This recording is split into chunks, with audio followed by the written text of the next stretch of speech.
Hello, my name is Andy and I am the village idiot. I'm armed with a car and a GoPro and an unhealthy amount of time on my hands. Welcome back to West Lindsey. Now, if you watched my episode last week, that was Springthorpe, and I ended in exactly the same place that this one is beginning. This one will take us around a village to the south, which includes an airfield. And if you can remember what that is, or if you can't remember what that is, should I say, that is Sturgate Airport, and we'll be seeing that as the very last stop around this village. Now, the reason I've got the camera in my hands right now, I don't have my usual selfie stick, is because the first thing I need to do is to put the camera on the dashboard, because this village is stretched along a long, wide piece of land, and you can walk around it in a circle, but it would take me half an hour to do so, and there isn't really that much to film, to be honest with you. There's just some isolated buildings around the four sides of what is effectively a rectangle. So let's get cracking with the parish of Heapham.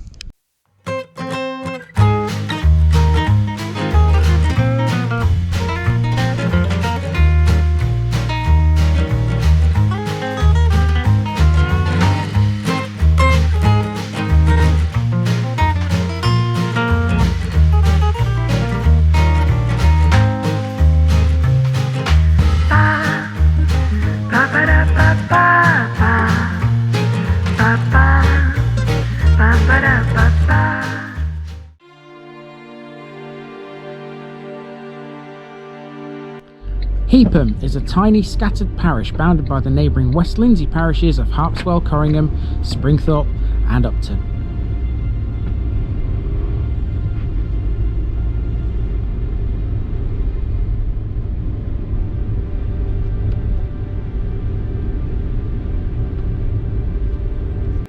It has an area of just over 5 kilometres squared, giving it a population density of 21.53. It's 100% white British demographically.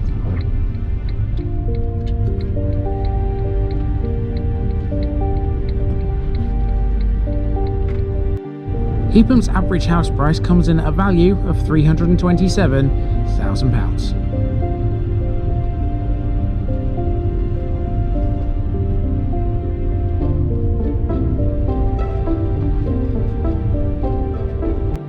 Heapham forms a rectangular shape, with common lane running along the southern side. The other three sides of the rectangle would appear to have no names.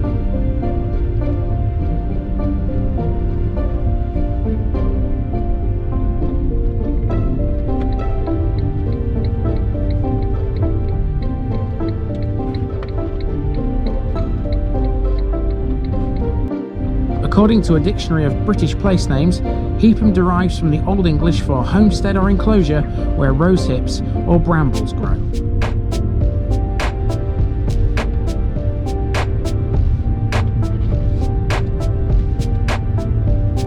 In 1842, Heapham's landowners were named Hutton, Otter and Duckle. There were several small proprietors as well. In 1900, Lieutenant Colonel George Holden Hutton was the principal landowner. There are also a number of small freeholders.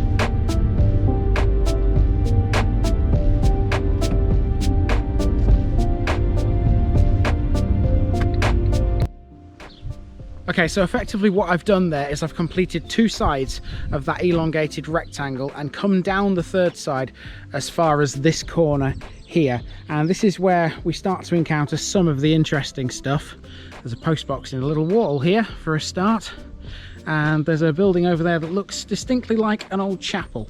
Let's go and check those two out and have a little wander around this corner here, and then it's back in the car again to head up to the church, which is that way.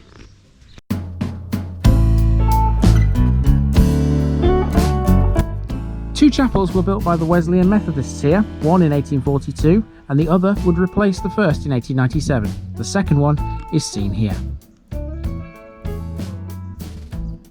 Heapham once had a carrier whose job it was to transport goods and occasionally people between the village and Gainsborough.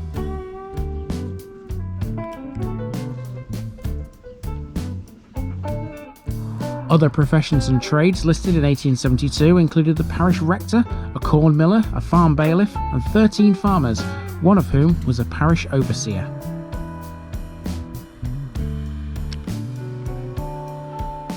Heapham has never had a school. The children of this parish attended school in Springthorpe.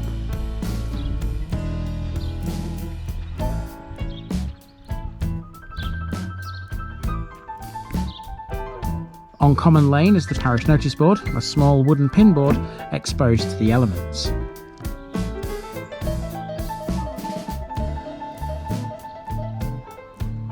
As we drive up towards the church, we pass a bus stop. It's the 106 service to Gainsborough from here.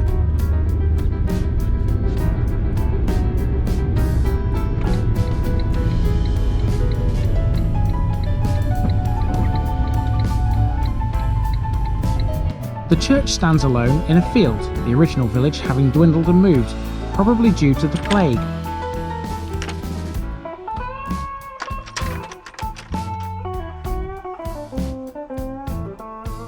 It's thought the church may have been built on the site of an earlier pagan building, which was located above an important spring in a natural basin. The church tower is of Saxon origin, whilst the main body is Norman. The church was restored in 1868 at a cost of £400.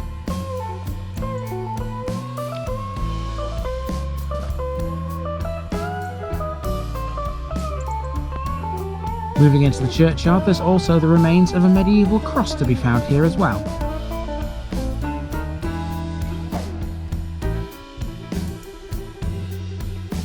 The churchyard contains the war grave of a Sherwood Forester soldier from World War I. They were an infantry regiment of the British Army in existence for just under 90 years, from 1881 to 1970.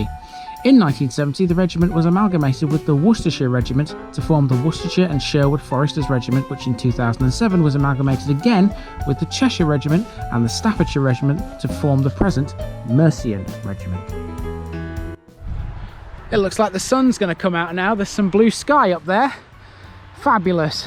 That means I can turn the wipers off on the car. I can't tell you how annoying that is to have the wipers going when I'm trying to film with the camera on the dashboard, because I don't know whether they get in your way. I don't know whether you can see or not, but there you go, that's just how it is. Okay, the next thing to look at is still within Heapham village, but again I've got to drive to it, and it's a windmill. Let's go and have a look at it.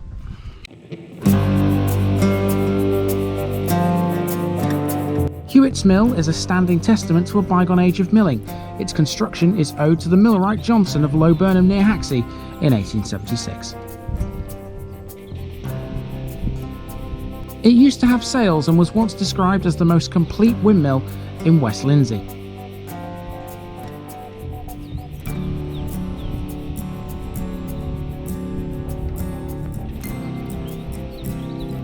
It was fully operational until after World War II, when it was twice struck by lightning. The building was left abandoned after much damage, but it was restored in 1996 by a man named Frank, Hewitt's great-grandson. Okay, so that's the windmill. Looking very proud there above Windmill House, which is the house in front of it. And I do believe that until recently there were some sails on this windmill, but they seem to have been taken off now. Now opposite I can see the windsock at Sturgate Airfield, and in the middle distance, I don't know whether you could be able to see this or not, but there is what looks suspiciously like a war bunker. I don't know if it is. It hasn't come up in my research before I came here. I'll try and zoom in with the phone camera to actually see what that is, but it looks suspiciously like a war bunker. Let's see if it is. Could any war experts out there tell me if I'm onto something with this? The mound in the distance would appear to resemble some kind of war bunker.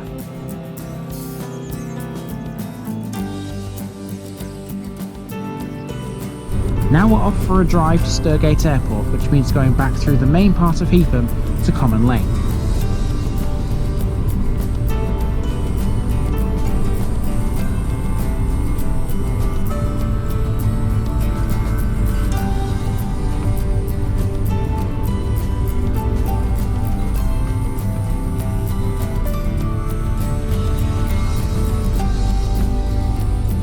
Sturgate Airport is located between Heapham and Upton, and Common Lane runs around the edge of the airfield to the north.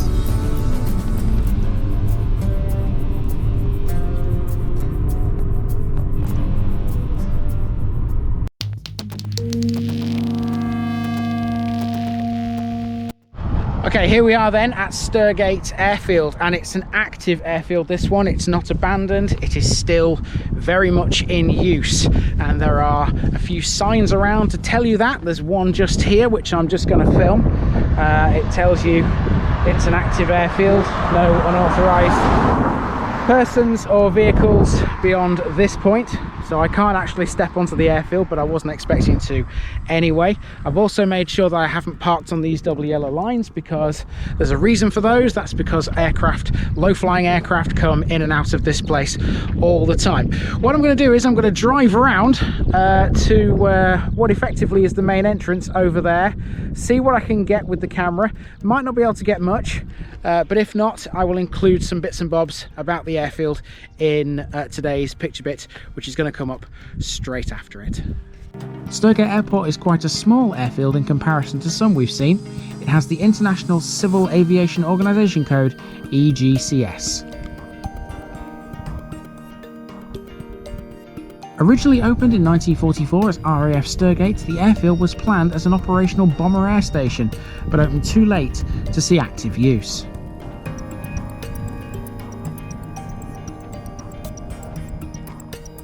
The RAF station was closed down between 1946 and 1953, but saw further service as an RAF base until 1964, providing a stop for USAF SAC fighter units being relocated to other bases. Currently, it's an unlicensed aerodrome. Sturgate is leased and operated by Eastern Air Executive Limited during the working week.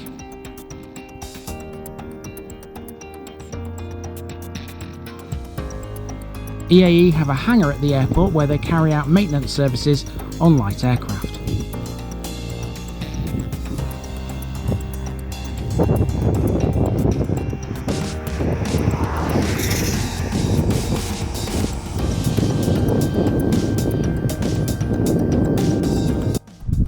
Well, I don't think I did too bad there actually. You can see quite a lot of the airfield. It's quite open here. There's no hedges or fences or anything to stop you from having a look at the airfield, which is perfectly legal on this road, before anyone says anything, because this is a public road. The private property begins there on the airfield.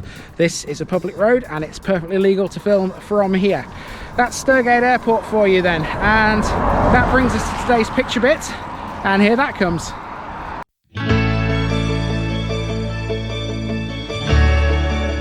Here's a picture of Sturgate Airport from the air, showing the size of the airfield with Common Lane to the north.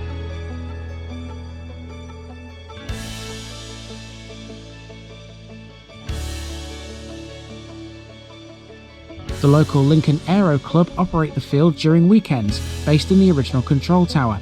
Parking is available on the grass in front of the clubhouse, and they are one of the oldest member-owned aero clubs, having been going 60 years. Here's a nice image of Hewitt's mill I found with its sails before they were removed.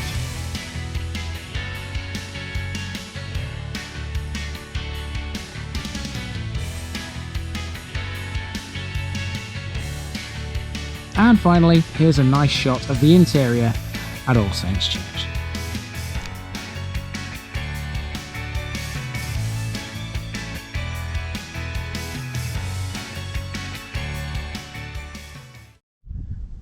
And that's going to do it for the parish of Heapham. Very spread out place here in West Lindsey. It's the kind of place that if you come to it on foot, you're probably not going to catch everything.